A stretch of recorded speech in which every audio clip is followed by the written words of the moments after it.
Era una noche de verano de 1984 en el Estadio Olímpico de Múnich, Alemania, y Freddie Mercury estaba al borde del colapso. Queen estaba en medio de su gira The Works, un tour agotador que había llevado a la banda por todo el mundo sin descanso. Esa noche, el calor era sofocante, la humedad asfixiante, y Freddie, ya de por sí exhausto, sentía que sus fuerzas lo abandonaban. En la primera fila, una niña de apenas 7 años, llamada Lena, que había convencido a sus padres de llevarla al concierto, no tenía idea de que se convertiría en el ancla que mantendría a flote a la leyenda del rock. Lo que ella no sabía era que su inocente gesto cambiaría el curso de esa noche y se convertiría en una de las historias más conmovedoras en la carrera de Freddie Mercury. Si quieres conocer historias increíbles sobre cómo la conexión humana puede cambiar el destino de un momento, suscríbete y activa la campanita para no perderte estos relatos que demuestran el poder de la empatía. Lo que Freddie hizo después de que esta niña le diera fuerzas te hará ver la música y la humanidad de una manera completamente nueva. Múnich, en el verano de 1984, era una ciudad vibrante, pero esa noche el ambiente en el estadio era particularmente denso. La gira The Works había sido un éxito rotundo, pero también había cobrado un alto precio físico y emocional a la banda.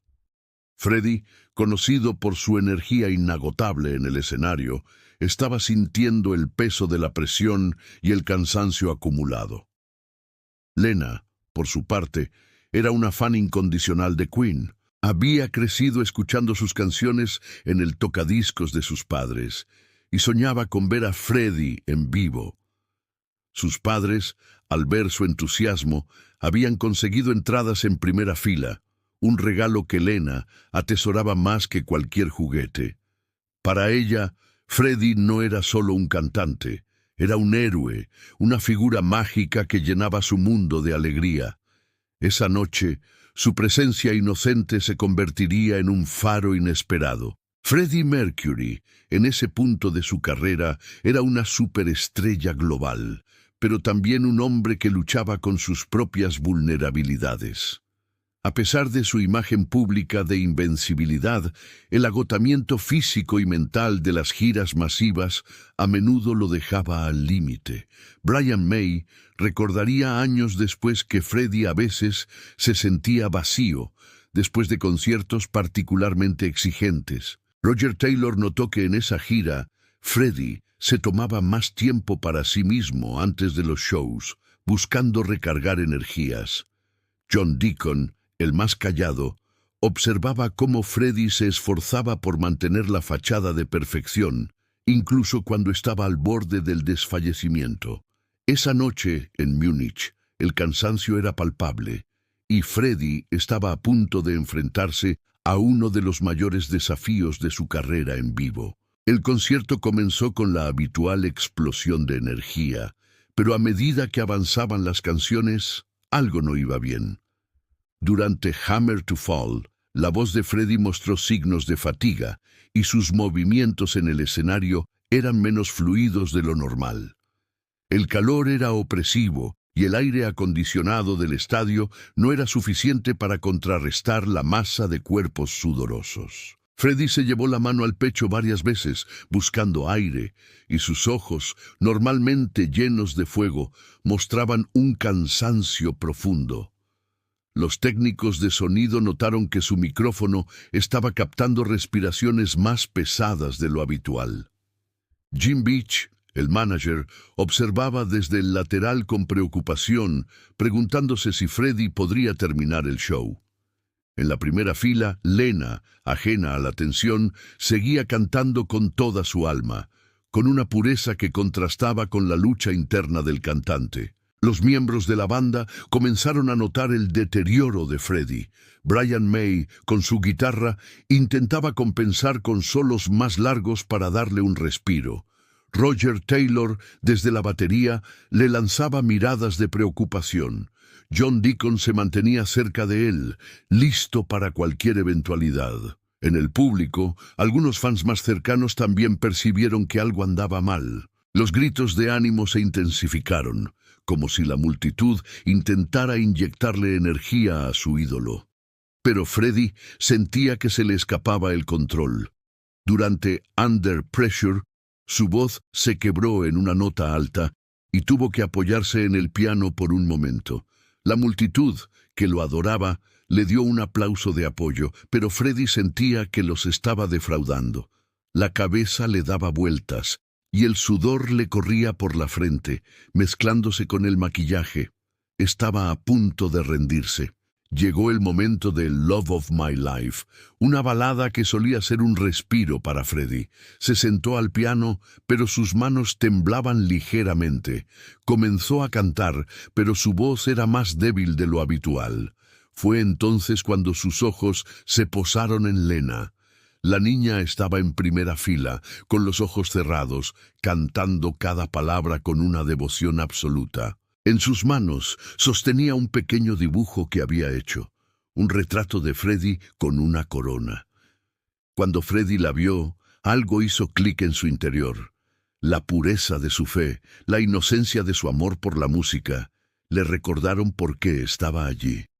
Lena abrió los ojos, vio que Freddie la miraba y con una sonrisa radiante levantó el dibujo hacia él. En ese instante, Freddie sintió una oleada de energía que lo recorrió. Freddie, con un esfuerzo sobrehumano, se levantó del piano.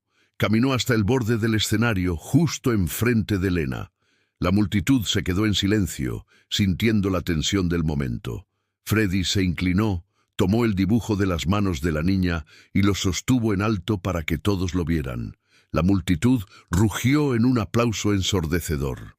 Freddie le guiñó un ojo a Lena y luego, con una voz que había recuperado su fuerza, dijo al micrófono: «Esta noche, esta pequeña me ha recordado por qué vale la pena seguir luchando». Y entonces, con una energía renovada, comenzó a cantar We Are the Champions. No como un himno de victoria, sino como una promesa, una declaración de resiliencia dirigida a esa niña y a todos los que alguna vez se habían sentido al borde del colapso. El efecto fue inmediato y transformador.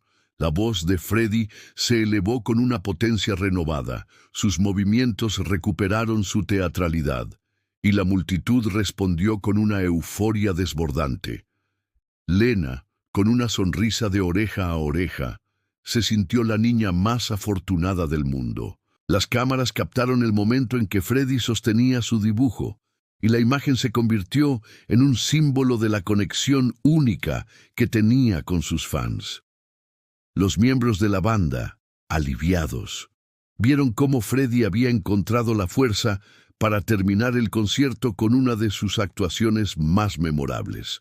Esa noche no solo se salvó un concierto, se reafirmó el poder de la música para unir, inspirar y sanar, incluso en los momentos más difíciles. La repercusión de ese momento fue inmensa.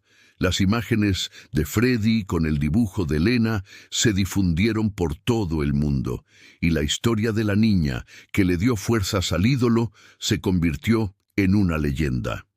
Lena recibió cartas de fans de Queen de todas partes, agradeciéndole por haber salvado el concierto. Años después, cuando Freddie luchaba contra el SIDA, Lena le envió una carta con un nuevo dibujo, recordándole esa noche en Múnich. Freddie, conmovido, la atesoró hasta sus últimos días. «Esa niña me dio más de lo que yo pude darle a ella», le dijo a Peter Freestone, su asistente personal. El dibujo original se exhibió en una exposición de Queen, un testimonio silencioso del poder de la inocencia y la conexión humana. Esta historia nos enseña algo fundamental sobre la vulnerabilidad y la fuerza que podemos encontrar en los demás. Freddie Mercury, el invencible showman, nos mostró que incluso los más grandes héroes necesitan un recordatorio de por qué luchan. Lena, con su simple acto de amor y admiración, le dio a Freddie la fuerza para seguir adelante, demostrando que la verdadera inspiración puede venir de los lugares más inesperados. Su historia nos recuerda que todos, sin importar nuestra edad o estatus, tenemos el poder de impactar positivamente la vida de alguien más.